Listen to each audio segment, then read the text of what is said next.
Chapter 41. God Must Be the Judge.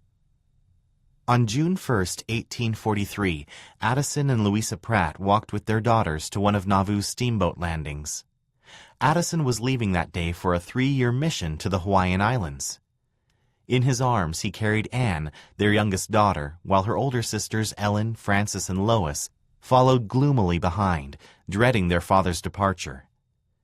Recently, while talking with Brigham Young, Addison had spoken fondly about Hawaii and his years as a young whaler in the Pacific Ocean.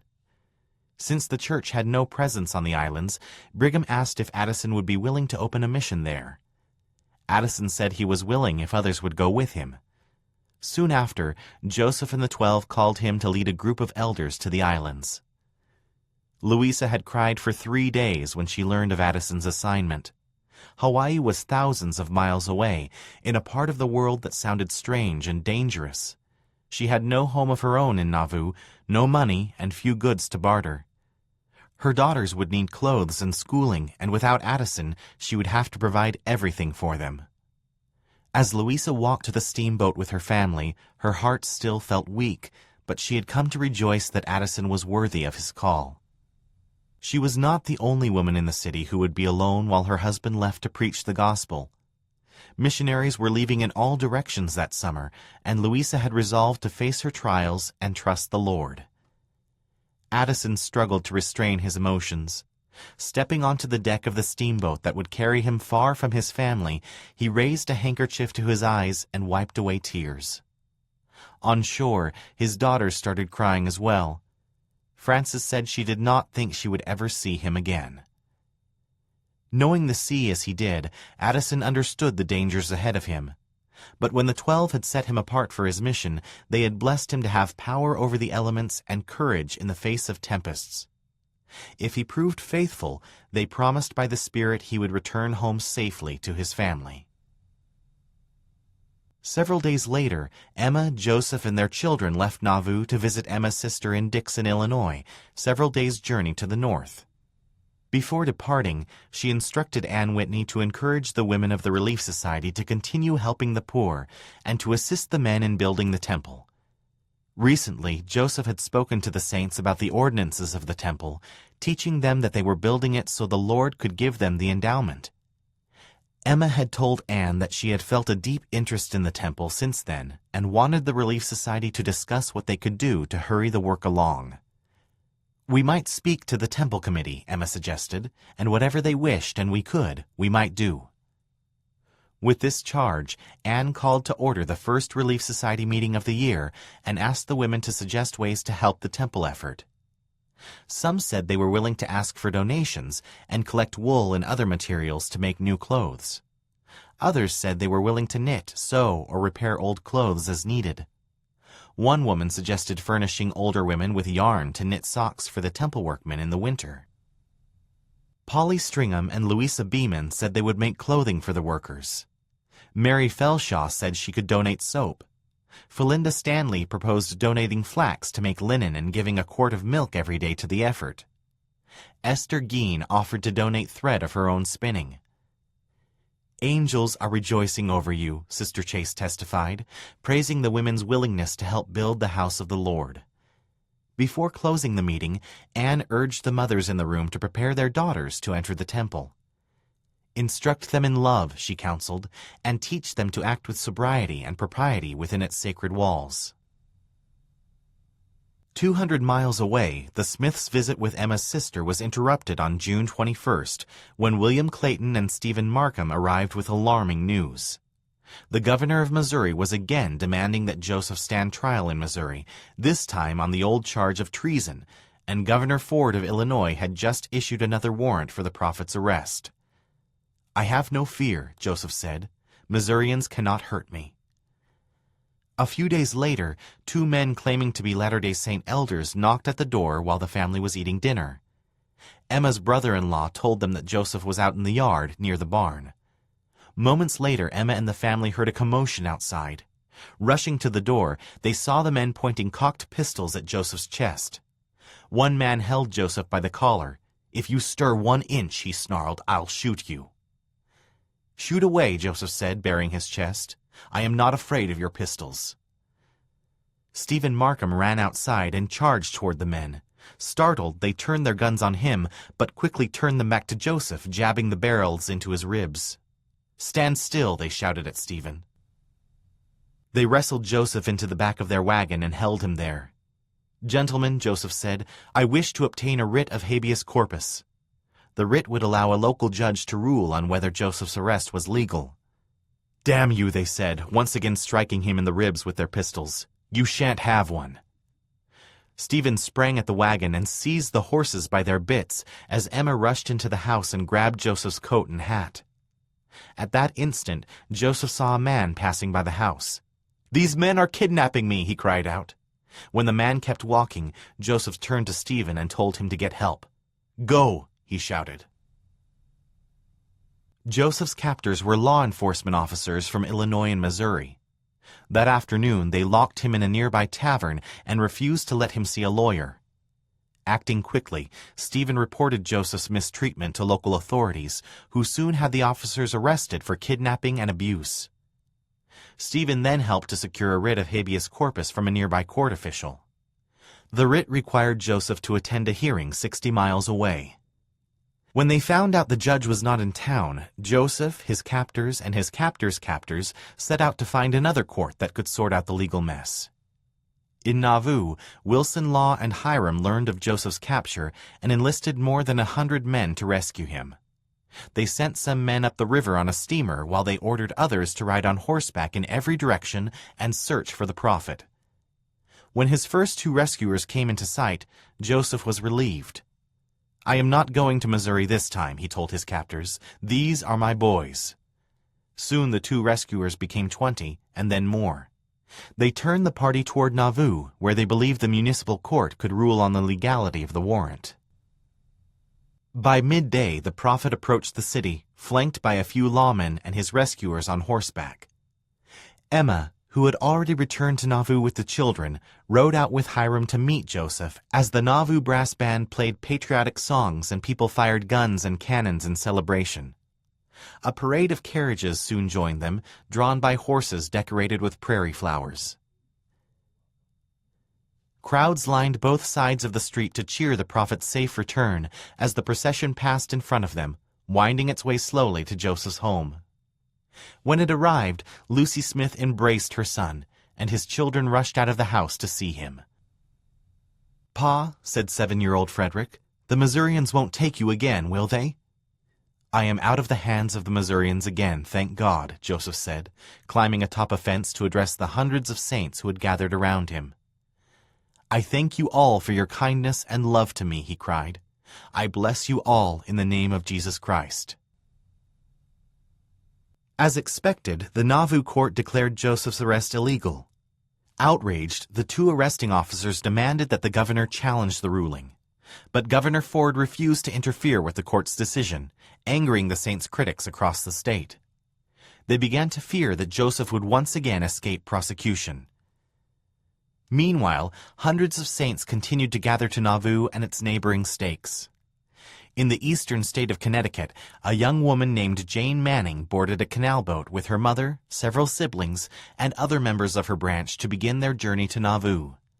Leading them was Charles Wandle, a missionary who served as their branch president. Unlike the other members of their branch, all of whom were white, Jane and her family were free black saints. Jane had been born and raised in Connecticut and had worked most of her life for a wealthy white couple. She had joined a Christian church, but she quickly grew dissatisfied with it. When she learned that a Latter-day Saint elder was preaching in the area, she decided she wanted to hear him. Her pastor told her not to attend the sermon, but Jane went anyway and was convinced that she had found the true gospel. The largest branch in the area was only a few miles away, and she was baptized and confirmed the following Sunday. Jane had been an eager new convert.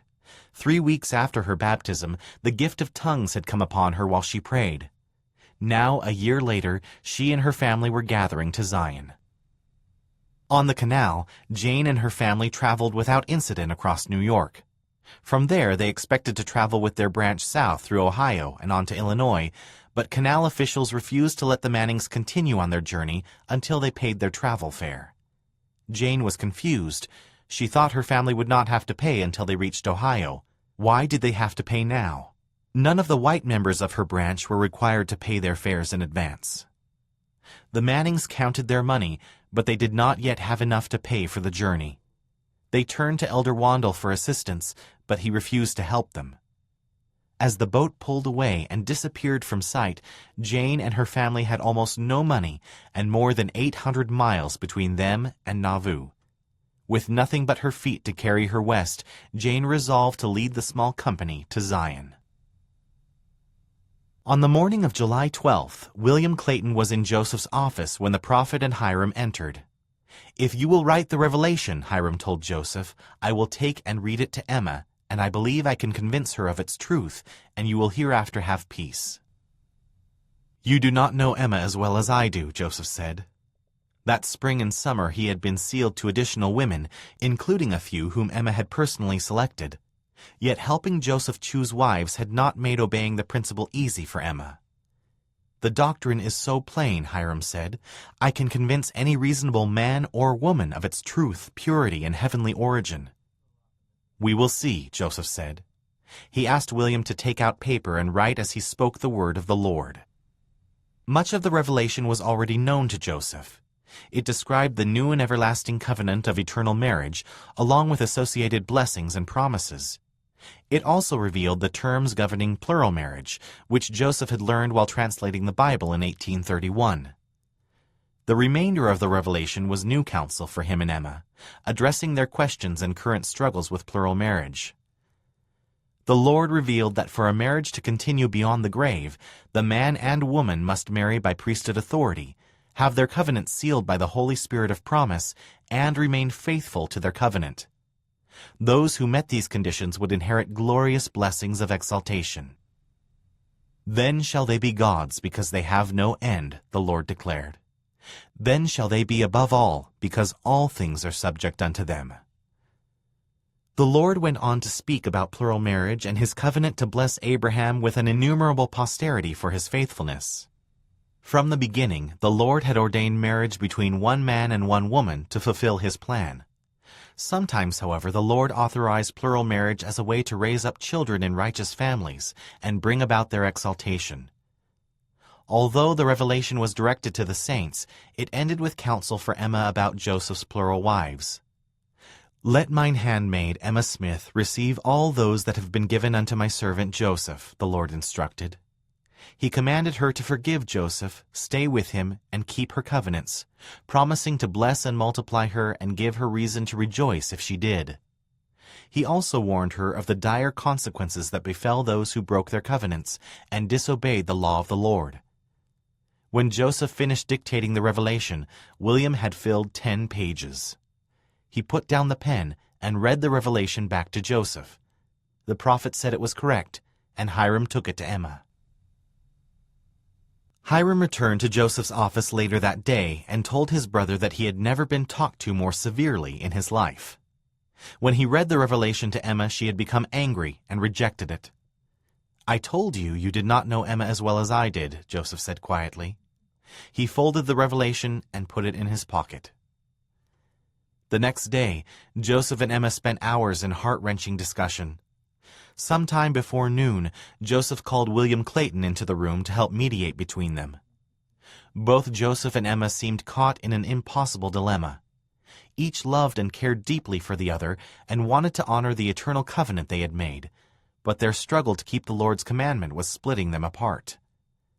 Emma seemed especially worried about the future. What if Joseph's enemies found out about plural marriage? Would he go to prison again? Would he be killed? She and the children depended on Joseph for support, but the family's finances were entwined with the church's. How would they get by if something happened to him?